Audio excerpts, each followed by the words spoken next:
आज का विषय है भावनाओं में संतुष्टता। आप सभी अच्छी तरह से जानते हैं कि भावनाओं में संतुष्टता का कितना स्थान है। जीवन में हर व्यक्ति संतुष्टता चाहता है और वो तभी संभव है जब आपकी भावनाओं में संतुष्टता हो। जितनी आपकी भावनाओं में संतुष्टता होगी उतनी ही आपको सफलता मिलेगी और उतनी ही आपको बाह्य जगत में भी संतुष्टता रहेगी। तो भावनाओं में संतुष्टता का सर्वोच्च स्थान है।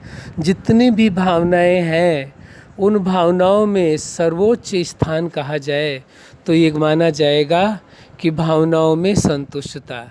लेकिन वास्तविकता ये कि भावनाएं कभी भी छोटी या बड़ी नहीं होती है, ऊंची या नीची नहीं होती। किसी को बड़ा है किसी को छोटा नहीं कहा जा सकता है। केवल समझने के लिए शब्दों में ये बात कहा जाता है कि भावनाएं जो सर्वोच्च है वो सबसे कौन सी है? भावनाओं में संतुष्टता। संतुष्टता की भावना सबसे ज़्यादा महत्वपूर्ण है, क्योंकि संतुष्टता कब आएगी? जब आपके जीवन में सफलता होगी, और सफलता का आधार भी संतुष्टता ही है। संतुष्टता यदि आपके अंदर है, भावनाओं में है, तभी बाह्य जगत में आप जो भी लक्ष्य ले रहे हैं, जो भी कार्य कर रहे हैं, उसमें सफलता मिलेगी। सफलता के आधार से आपको संतुष्टता होगी।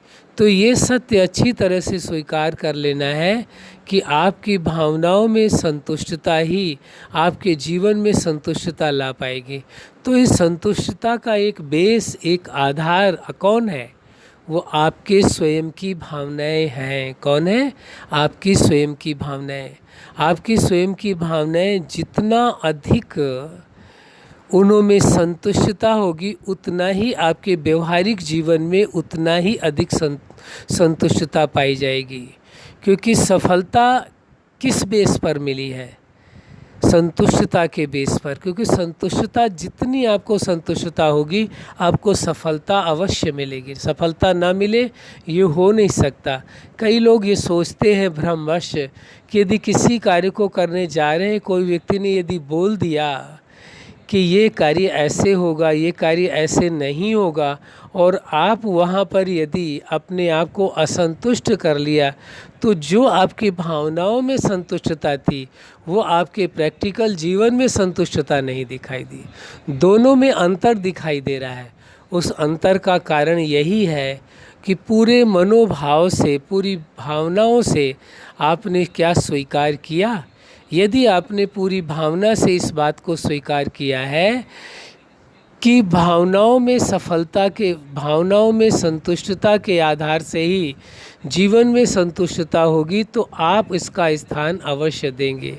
आप अवश्य हर कीमत में अपने भावनाओं की ही कदर करेंगे, और भावनाओं की संतुष्टता से ही आपको सांसारिक संतुष्टता प्राप्त होती है। तो ये अवश्य है। इसलिए इस सत्य को स्वीकार कर लेना है कि भावनाओं में संतुष्टता का होना परम आवश्यक है। और संतुष्टता वो भी वर्चुअल संतुष्टता नहीं, समझौते वाली संतुष्टता नहीं। बहुत से लोगों के पास समझौते की संतुष्टता होती है, वस्तुओं की संतुष्टता होती है। नहीं, किस चीज़ की होनी चाहिए? भावनाओं में संतुष्टता का स्थान सर्वोपरि हो। जब भावनाओं में संतुष्टता होगी तभी आप व्यवहारिक जीवन में अपने आप को संतुष्ट बना सकेंगे। तो ये एक श्रेष्ठ अवसर है आपके पास। किस बात के लिए? अपनी ही भावनाओं में संतुष्टता हासिल करने का। जितनी भावनाओं के विषय में अभी तक चर्चा की जा चुकी है, मुख्य भावनाओं के विषय में चर्चा हो चुकी है। बाकी हर व्यक्ति के अंदर, हर इंसान के अंदर एक अलग तरह की भावना का जन्म होता है। अधिकार भावना कहें या किसी प्रकार की भावना का स्वतः ही जन्म होता है। तो इस बात को स्पष्ट समझ लेना चाहिए। हर भावना अपनी जगह मूल्यवान है। किसी भी भावना का कोई कम अस्तित्व नहीं है, कोई कम मूल्य नहीं है। जब सभी भावना एक साथ मिल करके कार्य करती हैं तभी पूरी तरह से सफलता मिल जाती है। इसीलिए ये बात कहा गया है कि इस सत्य को आप पूरी तरह से स्वीकार कर लें। कौन सी बात? कि आपकी भावनाओं में संतुष्टता है, आप अपनी भावनाओं से संतुष्ट हैं। जैसे ही आपके अंदर संतुष्टता आ गई, कहते हैं इसीलिए दुनिया का सभी धन सभी प्राप्तियां एक तरफ है, लेकिन आपके पास जो संतुष्टता रूपी धन है वो एक तरफ है। इतना ताकतवर है, इतना मूल्यवान है। अच्छा, आप अपने जीवन में सफलता के शिखर तक पहुँचे, अपनी भावनाओं में संतुष्टता के आधार से स्वयं भी संतुष्ट रहें और सर्व को संतुष्ट बनाएं। यही हमारी हार्दिक शुभकामना है। सदा खुश रहें, मुस्कुराते रहें। धन्यवाद।